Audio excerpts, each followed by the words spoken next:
What is up? We are back with another video, and I'm going to be teaching you inverse fair value gaps. So, if you remember from previous videos, you already know what a fair value gap is and what we need in order to actually take an entry off of a fair value gap. Okay. So, if you don't remember, with a fair value gap, it takes 3 candles, right? Number one's wick. See, there's a fair value gap right here. Number one's wick must not touch number three's wick with large displacement. Okay. And in order to take an entry off of a fair value gap, you need liquidity taken first, right? Now that you know premium and discount needs to be in a discount if you're bullish. So liquidity taken inside of a discount. And then you need clear and obvious displacement with a change in stated delivery. So in the opposite direction, going over a swing high. And a clear set of buy side liquidity to target. Okay. So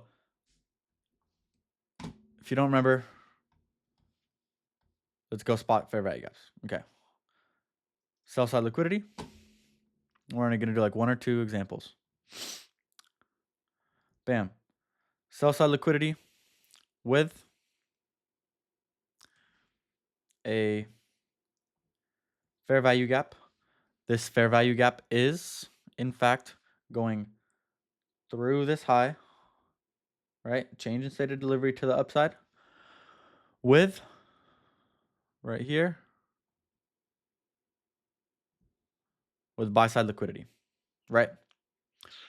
And it's also inside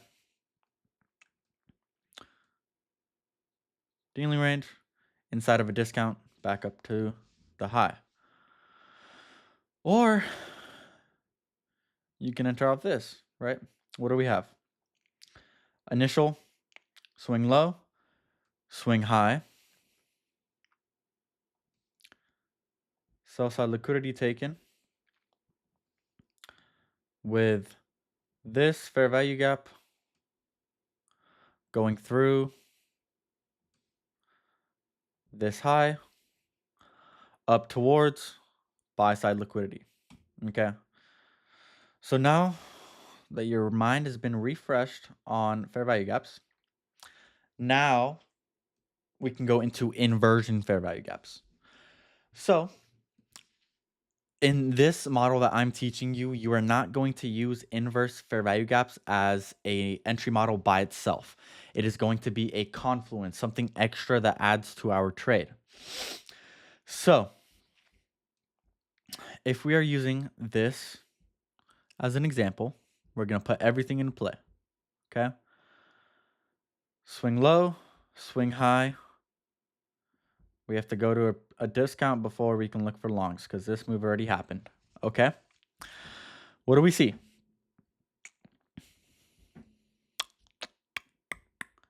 Oop. Didn't mean that. Slight sell side liquidity taken. People got taken out of their stops.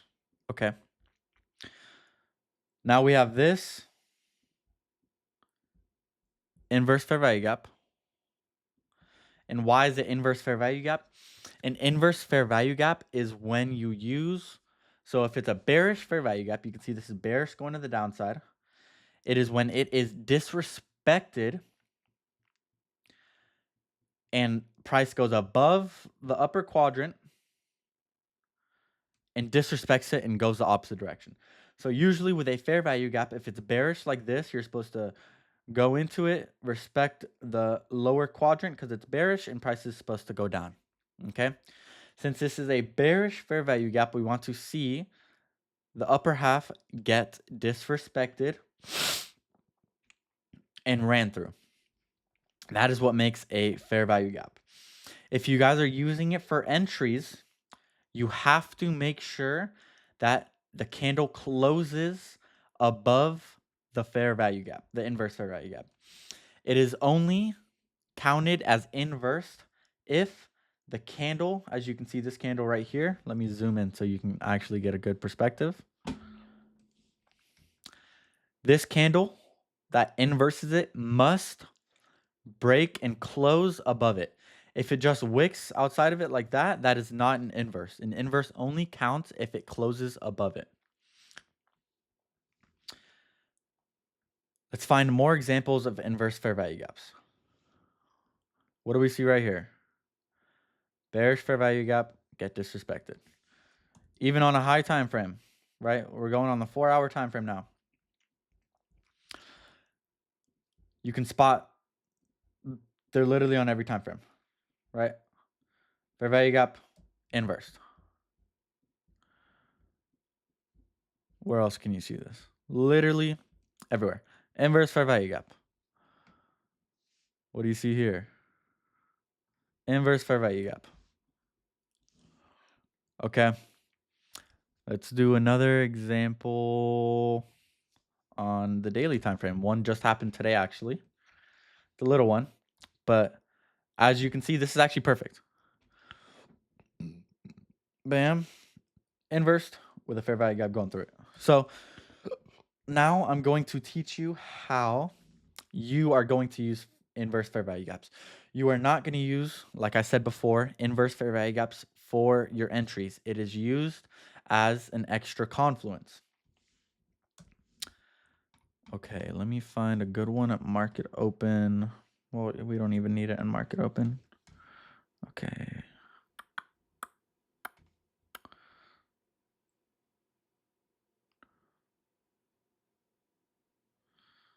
Where are you? One right here. Try and find a bullish and a bearish example. Okay. So, right here, in a line with our model, we'll go over the model. You can see sell side liquidity taken with a bearish fair value gap that in turn gets inversed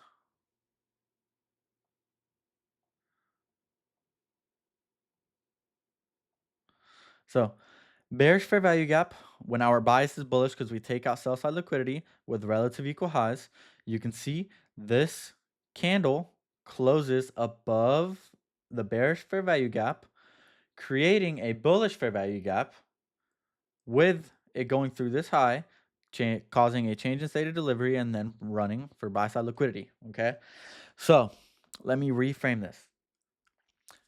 You are only using inverse fair value gaps as an extra confluence. You are not going to be entering straight off this cancel just because it closes above the inverse fair value gap. You need more confluences to confirm your trade.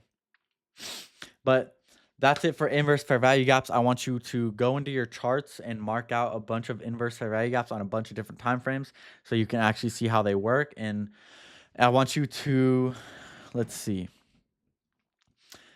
I want you to find just practice marking out inverse fair value gaps with your box, okay? And then after that, I want you to find 5 instances where there's an inverse fair value gap that is taken out with a fair value gap with a change in state of delivery.